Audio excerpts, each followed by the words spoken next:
নাটোর ১ আসনে নির্বাচনী জনসভা করছেন বিএনপির প্রার্থী ব্যারিস্টার ফারজানা শারমিন পুতুল। সেখানে আছেন সহকর্মী নাজমুল হাসান। আমরা সরাসরি যুক্ত হব তার সাথে।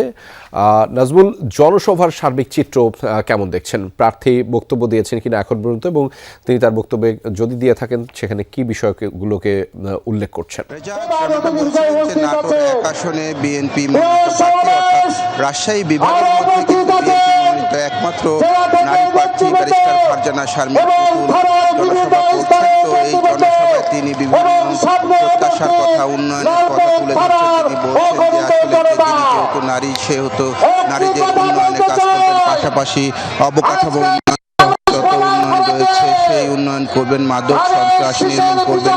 আমরা কিন্তু ভোটারদের সাথেও কথা বলেছি, সেই ভোটাররা বলেছেন যে এই একমাত্র নারী প্রার্থী তিনি, যেহেতু সাবেক প্রতিমন্ত্রী ফজলুর রহমান পটলের এই সুযোগ্য কন্যা, সেক্ষেত্রে তিনি যদি নির্বাচিত হন তাহলে এই এলাকার অবকাঠামো উন্নয়ন সহ সকল উন্নয়নে বিশেষ ভূমিকা রাখতে পারবেন।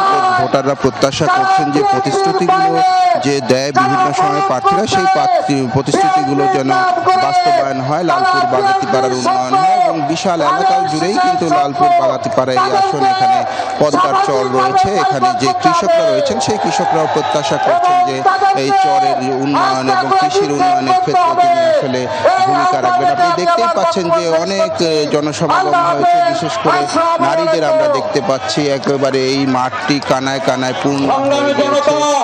তো north Bengal sugar mill high school মাঠেই কিন্তু এই নির্বাচনী জনসভা অনুষ্ঠিত হচ্ছে এবং আমরা নারী ভোটারদের বিপুল উপস্থিতি দেখতে পাচ্ছি। পাশাপাশি যে অন্যান্য পুরুষ ভোটার সহ যারা রয়েছে তারাও এই মাঠে রয়েছে। তারা ফারজানা শারমিন পুতুলের বক্তব্য শুনবেন এবং তিনি যে নির্বাচনী প্রতিশ্রুতি দিচ্ছেন সেই প্রতিশ্রুতি মোতাবেক এখানকার ভোটাররা প্রত্যাশা করছেন তিনি বিপুল ভোটে জয়যুক্ত হয়ে এলাকার উন্নয়ন করবেন, এমনটাই তার সমর্থকরা প্রত্যাশা করছেন।